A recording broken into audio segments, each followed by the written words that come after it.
Empresária brasileira que começou a trabalhar como faxineira aqui no país ajuda outros imigrantes a vencer no setor de limpeza. Biblioteca Comunitária em Língua Portuguesa se prepara para realizar nova edição de Feira do Livro em Massachusetts. Lei polêmica. A Flórida pode se tornar o quarto estado do país a aplicar a pena de morte por maioria simples de jurados. No Texas, adolescentes são baleadas após pedirem desculpas por confundirem carro em estacionamento. E saiba qual a previsão para o abastecimento de gasolina voltar ao normal no sul da Flórida, que teve o serviço interrompido por causa de tempestade. As operações devem ser normalizadas nos próximos dias, mas o motorista deve se preparar.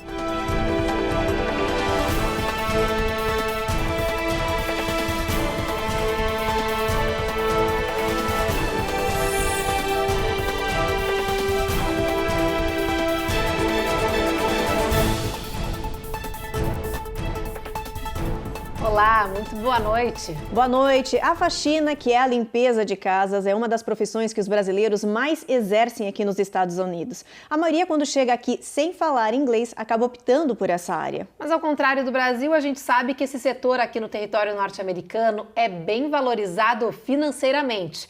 E os brasileiros, claro, estão entre os que mais se destacam pelo capricho quando o assunto é a limpeza.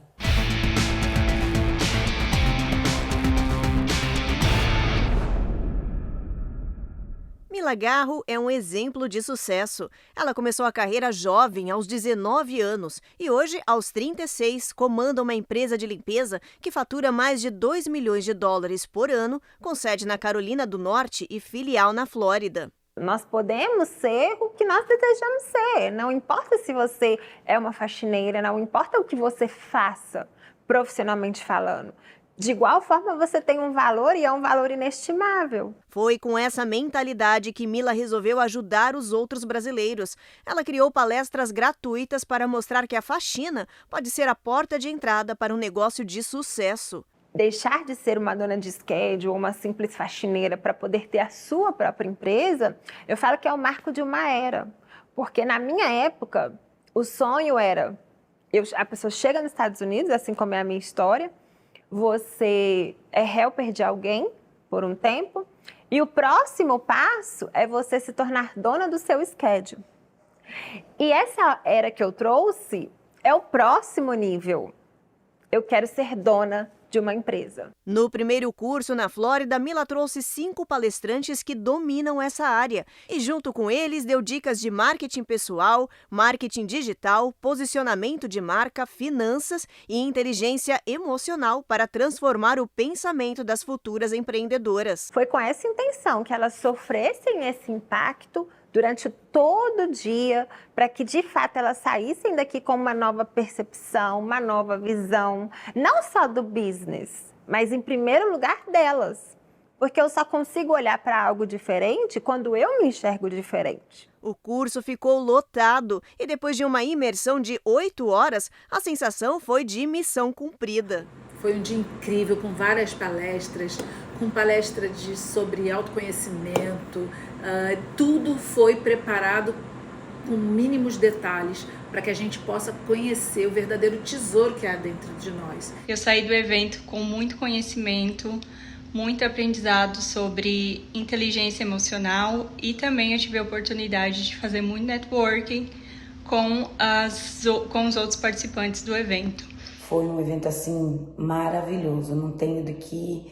Ela pensou em tudo nos mínimos detalhes. Foi realmente maravilhoso, foi um divisor de águas para mim e para minha empresa, principalmente aprender muito com a Mila sobre organização, empreendedorismo, sobre abordagem, sobre marketing, sobre tratamento com os funcionários, sobre a organização da empresa, sobre posicionamento online. Para mim, assim, foi realmente uma mudança essencial para mim e para o meu negócio. Mila prometeu mais eventos gratuitos na Flórida para os brasileiros e deixou uma dica para quem não participou do primeiro encontro. Para você transformar algo fora, primeiro você tem que transformar o que está dentro. Esse é o verdadeiro segredo, é você entender que o ouro da sua empresa, o ouro do seu negócio, ele está dentro de você. Agora, mudando de assunto, a Flórida deve se tornar o quarto estado norte-americano a não exigir unanimidade de jurados para decidir levar um réu à pena de morte. Vai bastar uma maioria simples. Essa medida foi aprovada pelo Senado Estadual e o governador já disse que está pronto para assinar a nova lei. A reportagem é da Cone Rocha.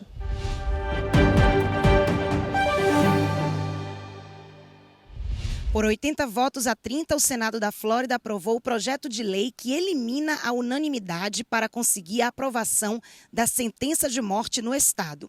Agora, com pelo menos a aprovação de 8 jurados contra 4, a execução já poderá ser adotada. A ideia de uma mudança nessa lei foi iniciada em 2018, após o massacre de Parkland, na Flórida. O assassino Nicholas Cruz matou 17 pessoas, entre estudantes e professores. No julgamento de Cruz, 9 votos a 3 decidiram pela prisão perpétua, ao invés da pena de morte, o que provocou revolta em várias famílias. Por outro lado, alguns deputados alegam que essa nova lei não poderia ter sido aprovada, baseada em apenas um caso isolado, e que essa decisão pode levar inocentes à pena de morte. Bem, a pena de morte é uma coisa atroz, né, em todo o mundo. 140 países abdicaram da pena de morte. Se a gente pensa em pena, né, nós tivemos um jurista aqui no Brasil, que foi Miguel Reale. Ele escreveu um livro. Ele dizia que a pena de morte nem é pena, nem é morte. Não é pena porque você não vive a pena. E não é morte porque cada um tem a sua morte própria, indissolúvel, não é? Personalíssima. Então, a pena de morte é um crime oficial, é um crime estatal, que o Estado resolve fazer. Os Estados muito punitivistas, os Estados que obedecem ao que se chama na ciência do direito de direita penal, que acreditam na cadeização, né, no encarceramento, os Estados erram mais, porque eles prendem mais, eles condenam mais e, efetivamente, eles erram mais. Então, quer dizer, isso é uma tragédia e se verifica quantitativamente, as estatísticas sabem disso, os estudiosos sabem disso. E, enquanto houver esse tipo de apelo populista por essas grandes penas, prisão perpétua, não sei o quê, nós sabemos que existem os facínoras, os bandidos, ninguém quer conviver com essas pessoas. Mas a função do Estado, além de não ser matar, teria que ser proativamente educar esses bolsões criminais que existem, que são muito grandes. Apenas 3 dos 27 estados americanos não exigem a unanimidade para decidir levar um réu à pena de morte. Alabama, Missouri e Indiana. A Flórida agora está a um passo de se tornar o 4º estado. A medida segue agora para a mesa do governador Ron DeSantis, que é a favor do projeto de lei. Já declarou que está pronto para assinar. A pena de morte se explica culturalmente, porque uma grande parcela da sociedade busca isso, esse punitivismo, esse cadeísmo, esse penitencialismo, né? Essa coisa, né, fantasmática de acreditar que por ter uma pena de morte a criminalidade vai cair. Isso é a coisa mais primária que existe na ciência penal. Os Estados Unidos criaram penitenciárias inescapáveis, que os sujeitos não conseguem escapar, e não reeducaram ninguém, não ressocializaram ninguém, apenas criaram esses antros, não é, inescapáveis de pena. E o sujeito, e a vida do sujeito, a vida do detento, é a pior possível, né? Então, quer dizer, está certo que os Estados Unidos, daqui a algum tempo, tenha que rever esse modelo, porque o que ele vai fazer com essa imensa comunidade carcerária que ele não educou, que ele não melhorou? Então, isso é uma tragédia social. A polícia do Alabama anunciou hoje que prendeu 2 adolescentes responsáveis pelo tiroteio em massa em uma festa de aniversário de 16 anos. E em Tampa, na Flórida, uma pessoa foi presa por causa de uma briga de trânsito que quase acabou em tragédia. Esses são alguns dos flagrantes que são destaque hoje.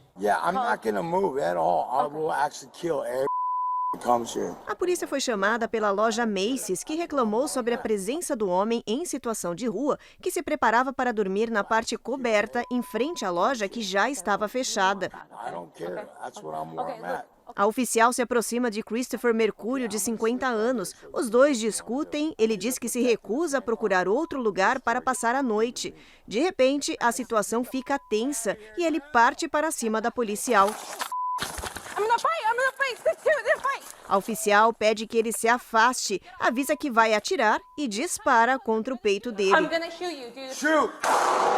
Este especialista em processos policiais e uso da força diz que a agente errou e que não havia necessidade de força letal. O caso está sendo investigado. Em Tampa, na Flórida, um motorista gravou uma violenta reação de um casal durante uma briga de trânsito. A dupla faz de tudo para tentar quebrar os vidros do carro de uma mulher. O homem usa o que parece ser uma barra de ferro, enquanto a mulher sobe no veículo. Segundo testemunhas, tudo aconteceu após um pequeno acidente que não causou danos aos veículos. A polícia prendeu um dos agressores e ainda procura pelo outro. 4 lives were lost in the tragic event that occurred here in Dayton. A polícia do Alabama prendeu 2 adolescentes de 17 e 16 anos, responsáveis pelo atentado a uma festa de aniversário de 16 anos no sábado. Não foi revelado se os dois estavam entre os convidados ou quais as motivações para o massacre. A dupla abriu fogo contra as pessoas que estavam no local, matando 4, incluindo o irmão do aniversariante e deixando 32 feridos, dos quais 4 seguem internados em situação grave. A cidade de New York investiga as causas do desabamento de um edifício garagem ontem à noite em Lower Manhattan. Uma pessoa morreu com um colapso parcial do prédio e outras precisaram ser resgatadas pelos bombeiros. Hoje, autoridades fazem avaliações no local devido a uma instabilidade que pode ser sentida nos prédios ao redor da garagem. O Departamento de Edifícios da cidade diz que o estacionamento tem 6 violações abertas. 3 são classificadas como perigosas.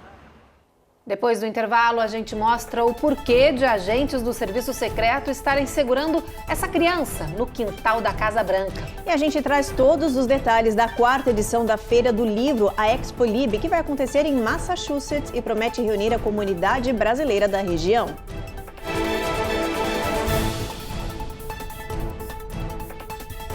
Américas no Ar. Oferecimento Rejuve Chef. Melhore agora sua qualidade de vida. Perm Shield. Precisando construir ou reformar seu ambiente? Temos o piso ideal para você. Acesse permshield.com.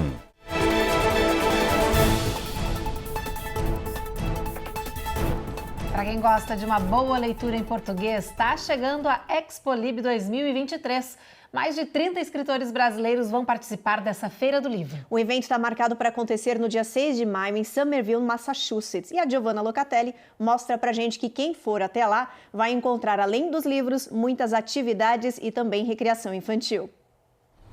A Expo Lib 2023 vai reunir escritores brasileiros que vivem nos Estados Unidos. Cerca de 30 escritores vão apresentar suas obras literárias em um dia de uma programação intensa. Workshops, tarde de autógrafos e muita diversão para as crianças. Vai ter contação de histórias, pintura de rosto, recreação infantil e até uma fazendinha com bichinhos de verdade. Enfim, um dia para toda a família se divertir com muita cultura. Tudo isso de graça. O principal objetivo da Expo Lib é incentivar a manutenção da língua portuguesa como idioma para as crianças, filhos de imigrantes, além, claro, de divulgar a produção literária dos escritores brasileiros. Nós sabemos que manter o português aqui nos Estados Unidos é muito difícil. E esse evento é justamente para ajudar as crianças a conectarem ainda mais, não só com a leitura, mas com a nossa cultura, com a nossa língua. Então você, papai, mamãe, escolas, junte-se a nós no dia 6 de maio. É muito importante manter as nossas crianças conectadas no incentivo à leitura e na contação de história. Então, esperamos vocês dia 6 de maio na 4ª edição da Expo Lib 2023. O presidente Joe Biden assinou uma ordem executiva para melhorar o acesso a creches aqui nos Estados Unidos. O objetivo é dar aos pais mais condições para o trabalho fora de casa e, assim, aumentar a renda familiar. No Jardim da Casa Branca, Joe Biden assinou a ordem executiva. O presidente disse que nos Estados Unidos da América ninguém deveria ter que escolher entre cuidar dos pais que os criaram, dos filhos que dependem deles ou do contra-cheque que precisam para cuidar de ambos. A ordem executiva de Biden tem mais de 50 diretrizes para aumentar o acesso a creches e melhorar a vida profissional dos cuidadores, com acréscimo nos salários e benefícios, por exemplo. Há também a previsão de ampliar a prestação desses serviços para servidores federais e militares e reduzir custos para as famílias que fazem parte do programa Child Care and Development Block Grant.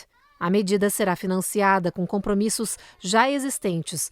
Em 2021, o democrata já havia planejado a quantia de 425 bilhões de dólares para expandir os cuidados infantis. Uma pesquisa mostrou que os custos com esses cuidados aumentaram 26% na última década. No caso dos idosos e pessoas com necessidades especiais, o aumento foi de 40%. E o Serviço Secreto dos Estados Unidos foi pego de surpresa na Casa Branca por um pequeno intruso. Pois é, olha, a agência teve o sinal de alerta de segurança acionado por causa de um bebê que invadiu a área restrita. Esse sapequinha que aparece agora na imagem ultrapassou uma cerca de metal do lado norte da Casa Branca e correu em direção à sede do Poder Executivo dos Estados Unidos. Foi quando os oficiais do Serviço Secreto responderam rapidamente a esse chamado aí e resgataram o bebê. O bebê curioso foi entregue aos pais que estavam do lado de fora da Casa Branca a turismo. Segundo os pais, eles não perceberam a ação do pequeno que conseguiu se espremer pelos 12 centímetros do vão da grade. Essa não é a primeira vez que a criança coloca o serviço secreto em alerta. Em 2014, outra criança passou através da cerca da Casa Branca, forçando o então presidente Barack Obama a adiar seu discurso à nação sobre o Iraque. Bom, e depois do intervalo, a gente atualiza a situação do sul da Flórida, que ainda sofre com a falta de gasolina nos postos por causa da última tempestade. E tem também reportagens sobre o caso absurdo de um homem que atirou contra 2 jovens no Texas depois que elas confundiram o carro dele com o delas em um estacionamento.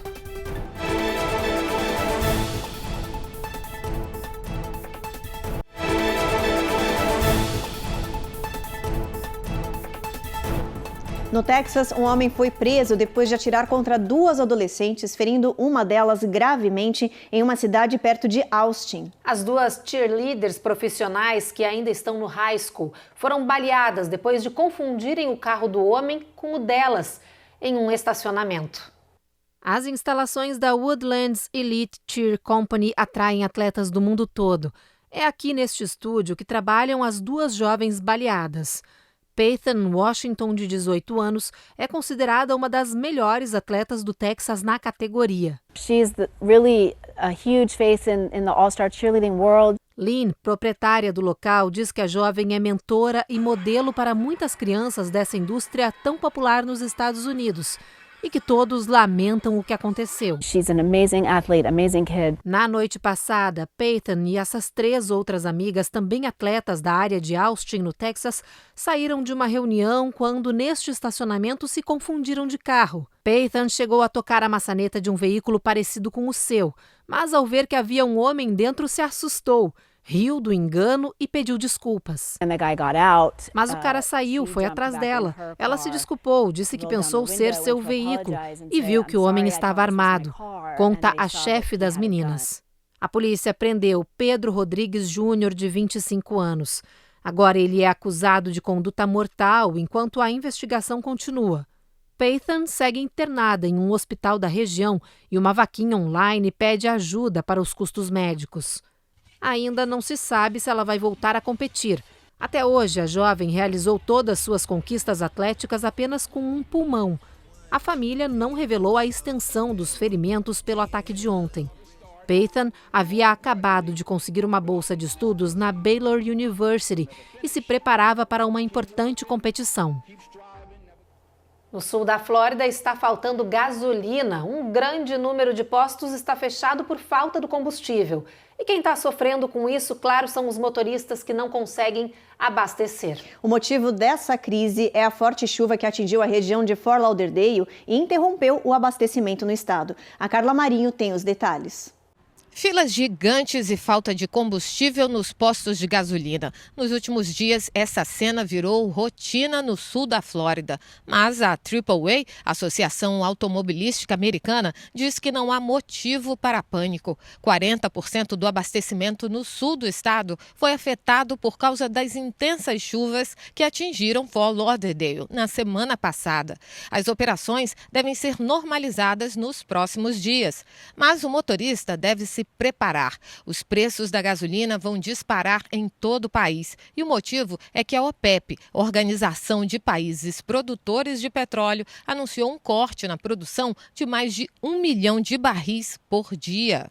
Os países produtores e exportadores de petróleo, eles, prevendo que haverá uma redução no mercado americano nos próximos meses, eles reduziram a produção de petróleo para provocar uma redução da demanda, um aumento da procura e aumento de preço. Então, em resumo, por que a OPEP diminuiu a produção, principalmente atingindo os Estados Unidos? Eles querem antecipar um lucro que poderão não ter no futuro. Então, eles imaginam que com a redução da demanda nos Estados Unidos, eles vão deixar de lucrar. Então, eles estão aumentando o preço para lucrar antecipadamente o que eles não lucrariam no final do ano. Para o consumidor, a preocupação é que esses novos aumentos no preço dos combustíveis gerem um efeito cascata em outros serviços. O aumento da gasolina já traz uma preocupação no orçamento desse mês. De 2 semanas para cá, ela tem subindo quase que 2 em 2 dias e hoje eu abasteci de 3,75. Eu moro em Orlando, na Flórida, e Orlando você tem que se deslocar bastante. E com esse aumento do combustível, a energia também vem mais cara esse mês. O governo dos Estados Unidos declarou guerra à nova droga que está se espalhando no país e recebeu o apelido de zumbi. Trata-se da mistura do opioide sintético fentanil com o tranquilizante animal xilazina. Essas duas substâncias combinadas têm uma alta capacidade letal e não possuem antídoto. O Escritório de Política Nacional de Controle de Drogas anunciou que a mistura zumbi já circula pelos 50 estados americanos. Os traficantes estão misturando fentanil com xilazina, que é um tranquilizante animal de alta potência. Essas substâncias juntas provocam um efeito mais duradouro da droga, mas também matam mais rápido e provocam overdose na maioria dos casos. Essa produção superpotente recebeu o nome de zumbi porque faz com que o corpo seja corroído de dentro para fora. Os especialistas alertam que o spray Narcan, que reverte overdoses de fentanil, não faz efeito nessa combinação. Entre agosto de 2021 e agosto de 2022, 107 mil pessoas morreram no território americano por overdose.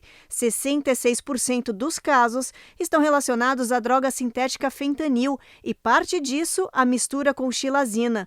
O governo americano adicionou essa mistura à lista de substâncias de risco no país e declarou a droga zumbi uma ameaça emergente. Isso significa que algumas verbas do orçamento nacional vão ser destinadas para combater essa droga superpotente. As medidas que estão sendo tomadas são medidas que, de fato, estão tentando disponibilizar a maior oferta de possibilidades de tratamento. Quando a gente pensa no tratamento ou na intervenção para qualquer tipo de droga, você não pode pensar em uma única modalidade, né? Você precisa pensar, de fato, num cardápio de possibilidades para você atender a diversidade de perfil de usuários e usar essas evidências científicas e usar os dados de previsibilidade para atacar regiões que são mais vulneráveis. E do ponto de vista de dados, né, que os Estados Unidos produzem e da quantidade de estudos que são realizados nesse campo, você tem aí possibilidades realmente factíveis, né, de tanto os estados americanos, os condados, enfim, o país como um todo, tomar medidas de verdade para o enfrentamento dessa nova substância que provavelmente vai trazer novas crises. No próximo bloco tem os detalhes recém-divulgados sobre as previsões para a temporada de furacões deste ano. E a gente mostra como uma comunidade inteira se uniu para ajudar um casal a encontrar um objeto precioso perdido em uma cidade do Minnesota.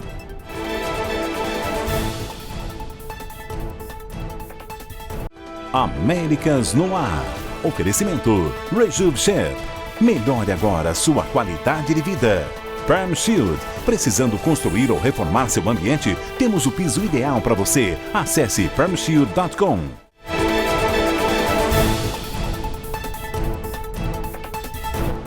Faltam 43 dias para começar a temporada de furacões aqui nos Estados Unidos. E a primeira previsão para essas formações no Atlântico não é nada animadora. Segundo a Universidade do Colorado, o ano de 2023 deve ter 13 tempestades nomeadas. 6 delas devem se tornar furacões e 2 podem atingir categoria 3 de intensidade. Os estudiosos alertam a população que o fenômeno El Niño pode afetar essa temporada, ajudando a criar mais tempestades e até mesmo mais perigosas, né, Ruth? Com toda certeza. Fica aí o alerta, então. Vamos aproveitar agora, então, dar uma olhada no mapa, ver como é que tá a previsão do tempo para amanhã.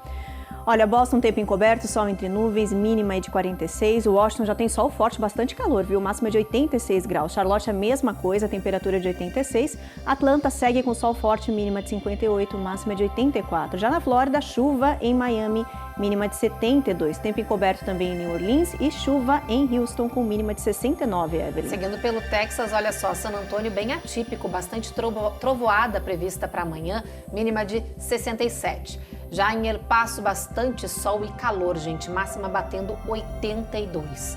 Já agora no Arizona, a gente vê Phoenix com uma temperatura ainda mais elevada, 85, e toda essa região aqui mais para a costa oeste também com temperaturas um pouco altas, exceto por São Francisco, ali na Califórnia, olha só, o sol aparece, mas a máxima não passa de 64, um tempo um pouco mais ameno nessa região.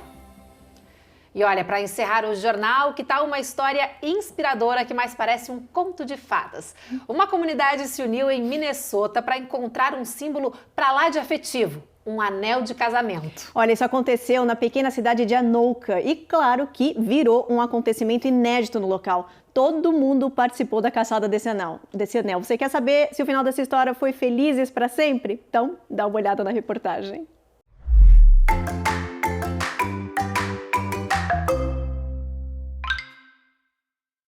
Esta foi a última foto que o casal tirou na cidade de Anoka antes do anel deslizar e cair no chão sem que eles percebessem. Eu só vi no dia seguinte, conta Darnell. Em pânico, ela refez os passos do dia anterior para recuperar o símbolo do casamento e uma herança de família. Era simplesmente impossível. A gerente do bar onde o casal esteve colocou a notícia na página do Facebook e a mensagem viralizou em segundos. Em menos de 24 horas, o precioso anel foi encontrado pela adolescente Bridget Anderson. Quando o departamento de polícia de Anoka ligou, Darnell não acreditou na notícia. Não é algo que você perde e recupera assim fácil. A história, que começou como um pesadelo, terminou como um conto de fadas com um final feliz. Encontramos um pouco de calor humano neste lugar frio, desabafou Darnell. We did find some warmth in this cold place. Olha, Evelyn, inacreditável pensar aí que uma cidade tão pequenininha se uniu inteira para caçar um anel de casamento que a gente jamais pensou que poderia ser encontrado novamente, muito menos a própria responsável e dona do anel, né? É isso aí, gente. Olha, como diz aquele ditado, a união faz a força. Tá aí a reportagem para nos mostrar. Vale a pena a gente se unir quando a gente precisa de alguma coisa, nem que seja para encontrar alguma coisa que a gente perdeu. Ou então a gente vai para lá, para Anoka, para perder lá, porque a gente sabe que a comunidade se une para encontrar. Exatamente, pessoal, lá é bom, de caça ao tesouro. Bom, é com essa matéria então aí maravilhosa que a gente encerra o Jornal Américas no ar. A gente volta a se encontrar de novo, claro, amanhã às 7h30 da noite. Vem aí agora mais um episódio da nova temporada da série Reis. Até amanhã, gente. Até amanhã.